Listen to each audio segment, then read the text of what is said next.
Hello again and welcome back to the channel. Does the narcissist leave any good memories? Today I'm going to tell you exactly why the narcissist actually does not. So stay tuned. Did you have good times with the narcissist? Did I have good times with the narcissist? Yeah, we would all say that. You had days where you went out and you had a good time. Maybe you went to dinner, you spent the day together.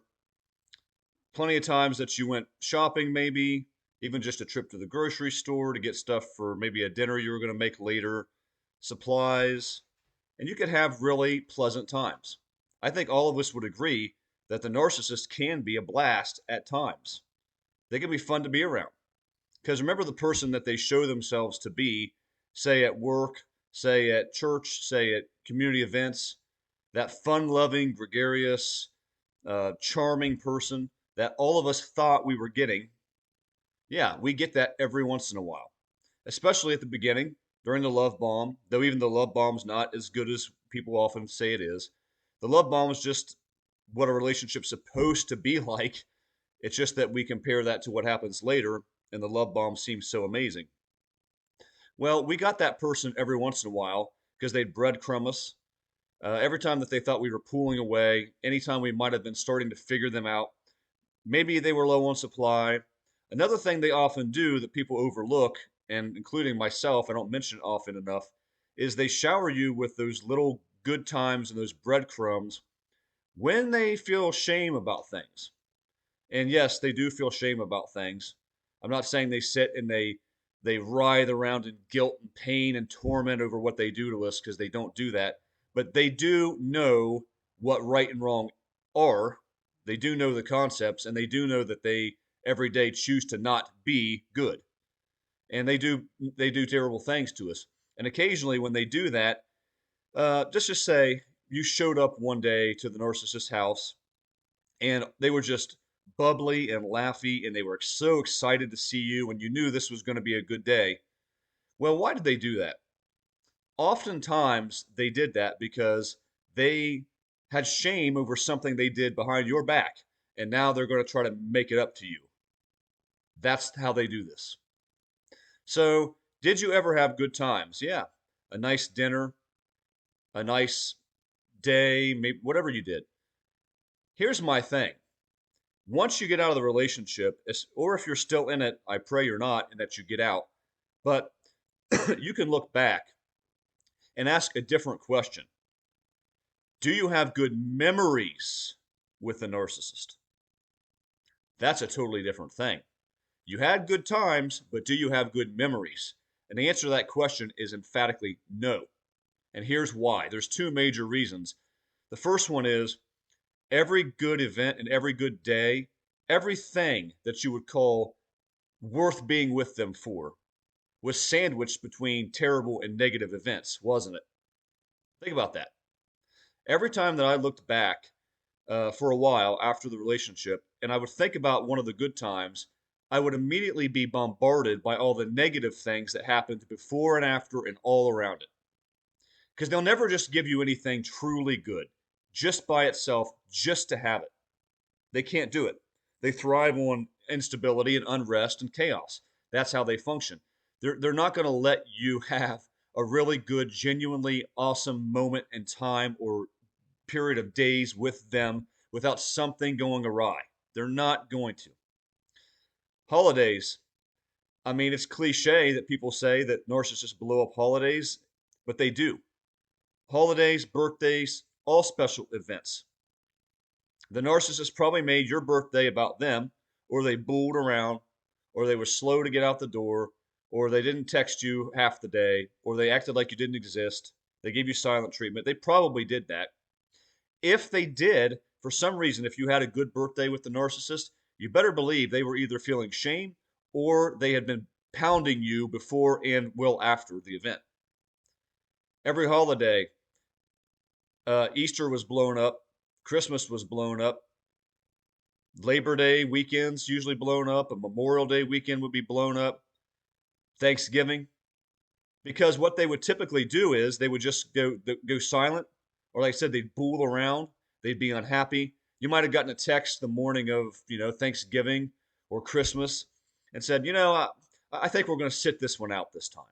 We're just, you didn't really tell us, when the events were going on. I think we're going to sit this out. And then you probably had enough at that point, or were frustrated, and you got back at them and had reactive abuse, and then they played the victim. Why aren't you good to me like you used to be? Why aren't you so kind to me anymore? These are the games the narcissist plays, and they're going to play them every single time, almost without exception, that a major event takes place. So, yeah, they probably blew up Christmas and holidays. Any special event, say you had a family reunion you were going to go to. You know how that's going to go. They were going to beat you up on the way there or the way home, or they were going to triangulate you the entire time that you were there at that event, or they just weren't going to show up at all. They were going to ghost you. And I wonder what they were doing the whole time you were there. Well, I think you probably have an answer to that. Nothing good. So, yeah, they're going to blow up everything. So, you had that one good day sandwiched around a bunch of bad things. How about vacation? If you ever went on a vacation with a narcissist, you probably had a good time at points. You probably had a good day, maybe two. A great evening, maybe two.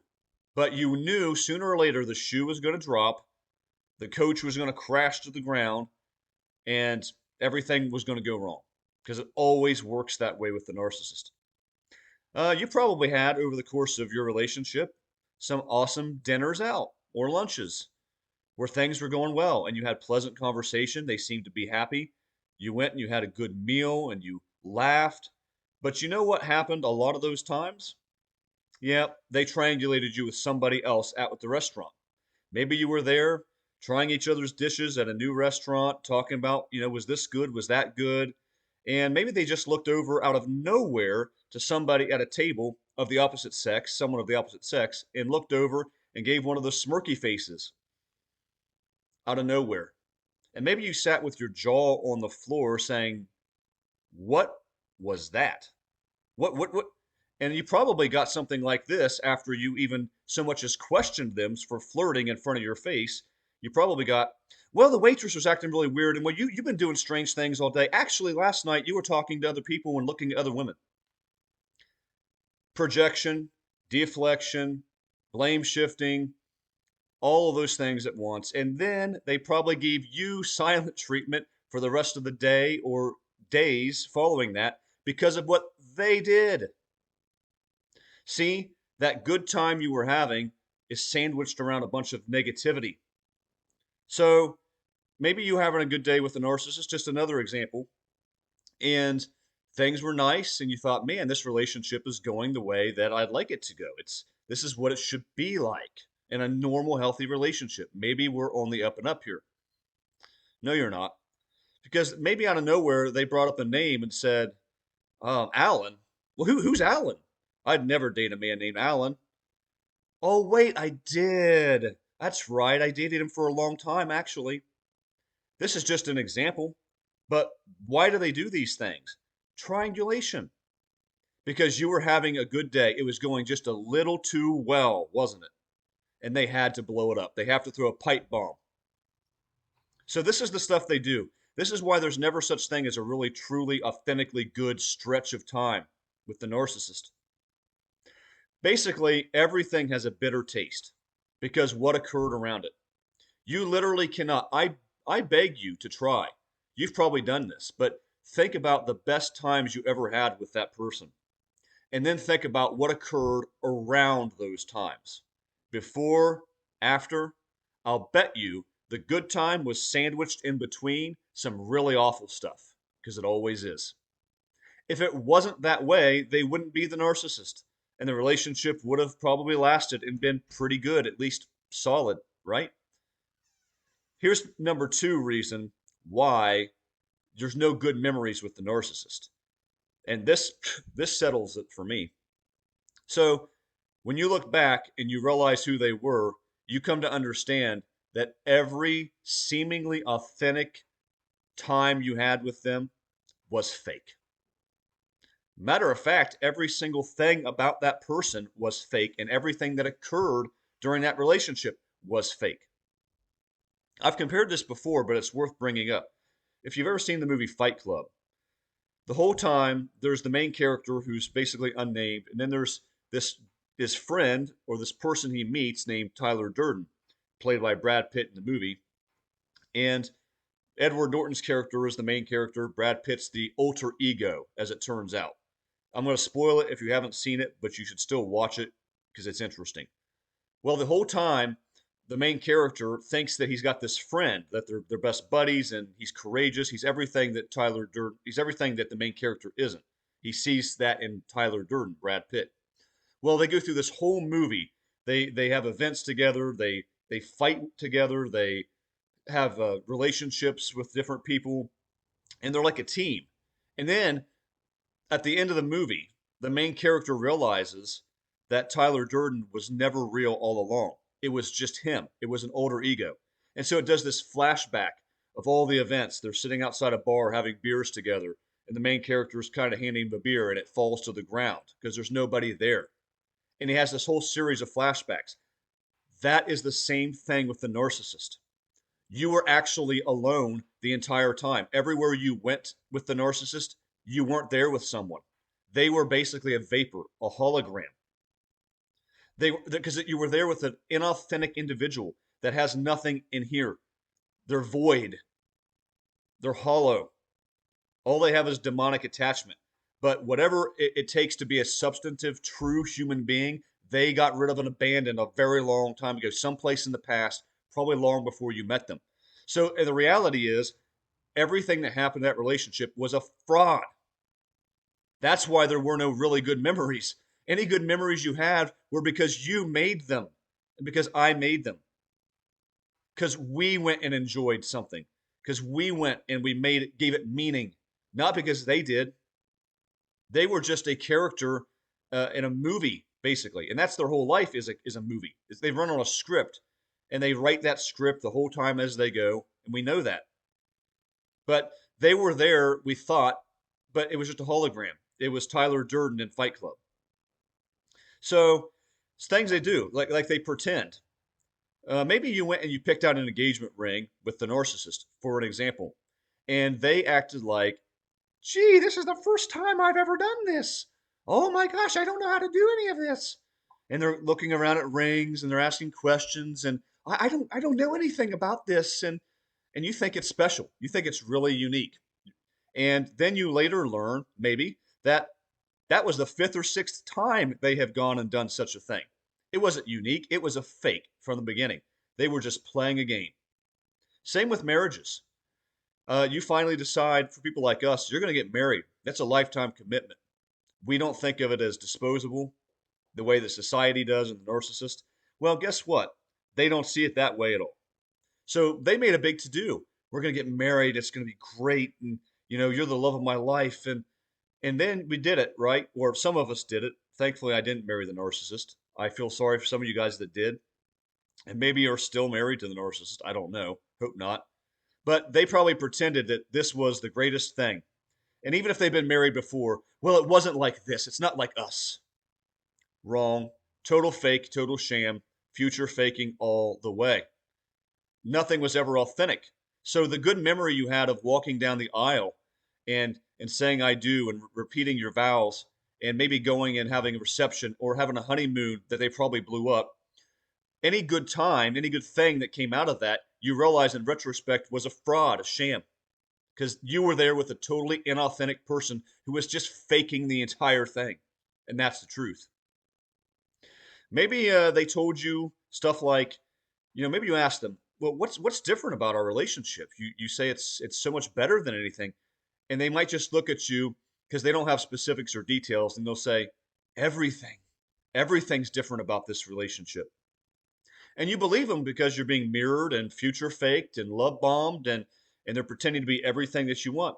So that's another example. They told you this relationship is so unique, it's so special, only to destroy you the rest of the time, right? That's how this works. They also probably told you how beautiful the future was going to be. This is what they do all along in little bits and pieces, especially up front. Because remember, if you're a family man or woman, so are they.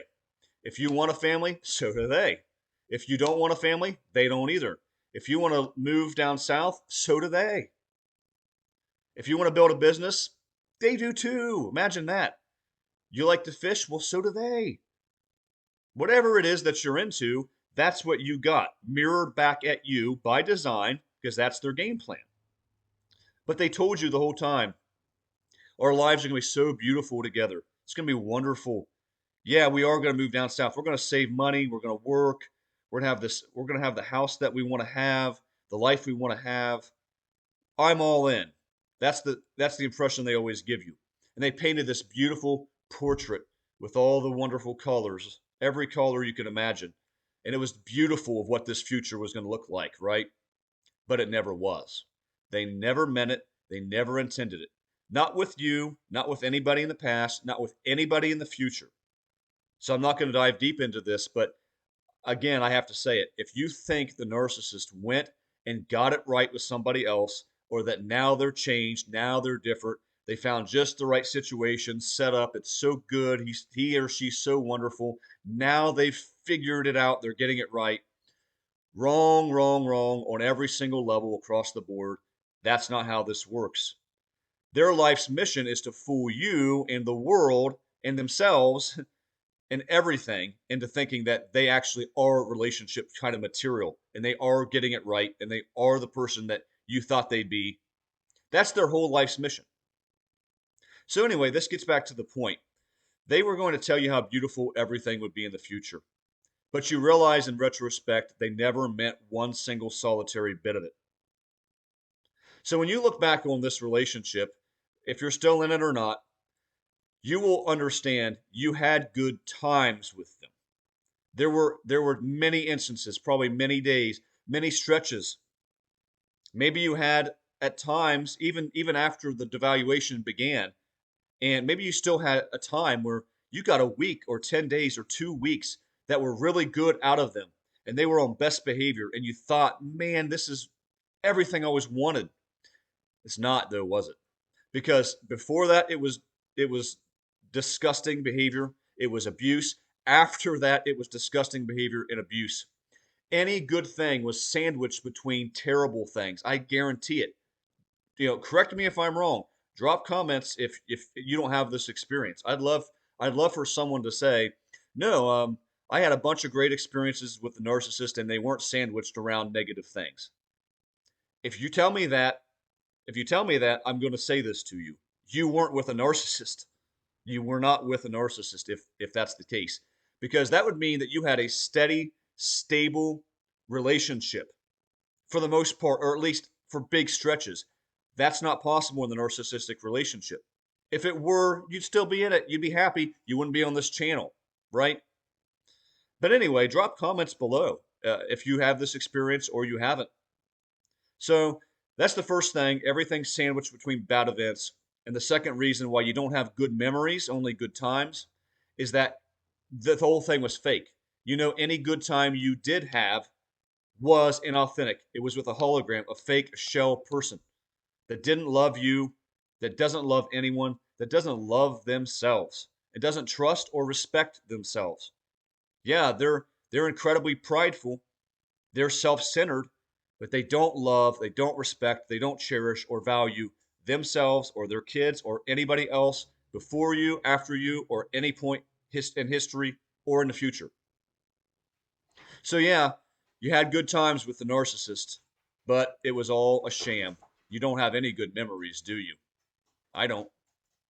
So anyway, guys, I hope you're all doing really well. I love the comments as always. I hope this is helping some people to heal in their healing process. Just know it takes time. It takes as much time as it takes.